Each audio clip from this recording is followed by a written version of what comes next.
when Thomas Tuchel inevitably does not win the World Cup next summer in 2026, the FA should give the job to Sarina Wiegman. And they should give it to her for a 4-year cycle. And they should give it to her because she has proven success with those 2 back-to-back European Championships, right? She also took the Dutch to the World Cup final in 2019. Yes, this was in the women's game. The men's game is different, clearly. But if you think about the England men's managers that have failed, the massive names that have failed over the years, to take someone that's already within the FA, that has a culture of winning, a mentality of winning, what an opportunity to be an absolute revolutionary.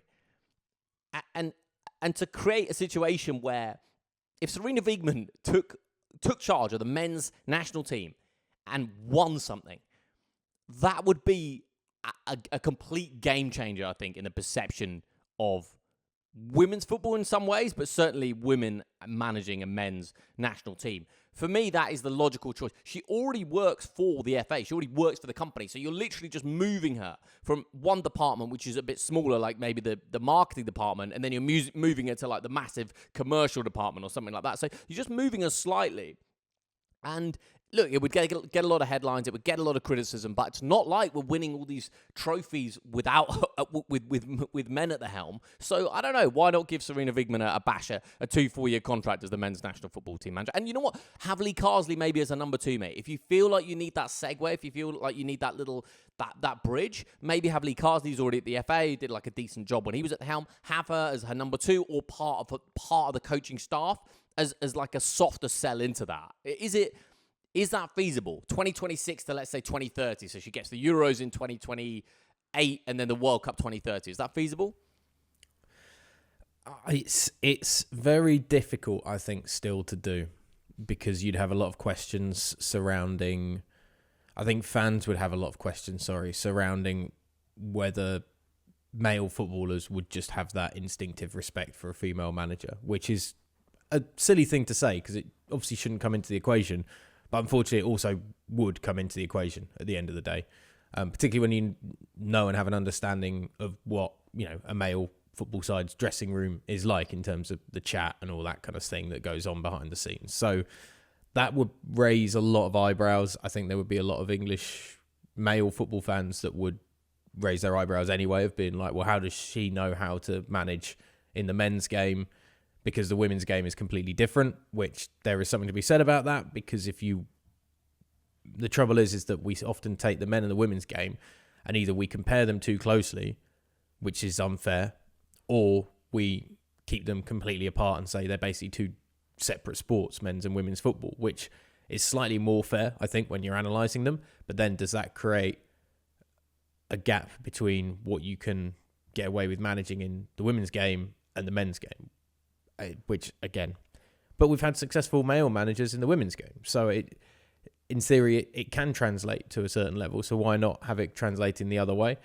I think as well, just the power dynamic of the strength of the men's game in every aspect compared to the women's game, which is getting stronger. The quality is getting better. You know, there are kind of, I'd say 5 or 6 nations in the women's game that play some really good football now at the international level.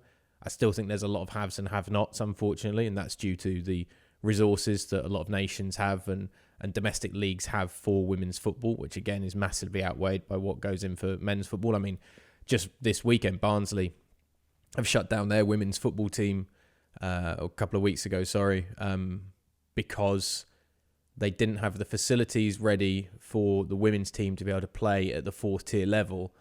And rather than move them onto the training pitches for the men's game, they said, we don't want to have a financial burden that is going to start affecting the youth academy and the senior side in terms of the way we allocate resources. And that's just the way a lot of like women's football at the lower level is looked on by the broader kind of heads of these football clubs. It can be a drain on resources because it doesn't create a big financial piece of income for them. So it's really difficult when you've got that difference in power dynamic to send a successful manager from the women's game into the men's game and expect it to translate immediately. Having said that, I mean, you raised some very good points in terms of she is a very successful manager. Back-to-back Euros now has taken England to their second Euros in a row. There's no reason, again, why it shouldn't translate. I just think that the difficulties, the complexities of society, more than anything else, would make it very difficult. Someone's got to be the first. Someone's got to be the first. Certainly. And I just don't think it can happen as well at a huge footballing nation like England. I think first has to be further down the international tier, surely.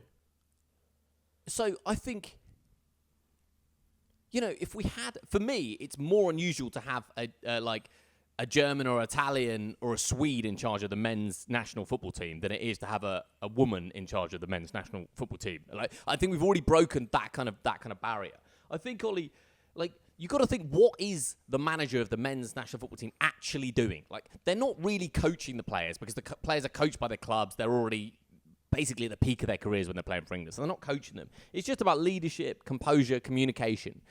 And I think that Wiegman's shown she can do all that with the women's team. And if it doesn't work, I think you could put the onus on the players, because she's shown that she can have success, yes, in the women's game, but it's still the same sport. And I think if you constructed it in the right way, mate, with, as I say, with a Lee Carsley or with maybe with a couple of former pros that have been recently out of the England team, as part of her coaching setup, I think we're doing a disservice to the men's players to think that they wouldn't at least say, in the private WhatsApp groups, I think we're doing a disservice to think that they wouldn't be you know what, guys, she's here now.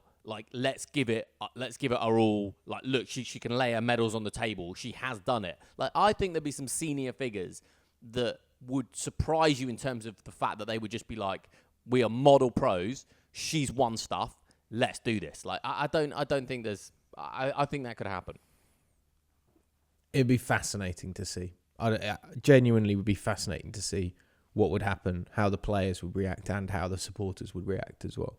But fantastic achievement, as I say. The Lionesses back-to-back once again kind of does eclipse what the men are doing at this point, doesn't it? I mean, there's nothing like having the extra pressure of seeing a nation get behind a successful women's national team for the men's national team to be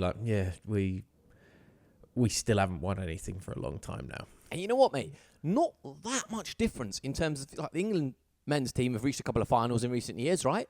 And so have the women's team. But it's just those tiny moments. And yes, there's a slice of luck and whatever, but there's also a substitution here, a word in the ear here. And those are the kind of things that's on the manager.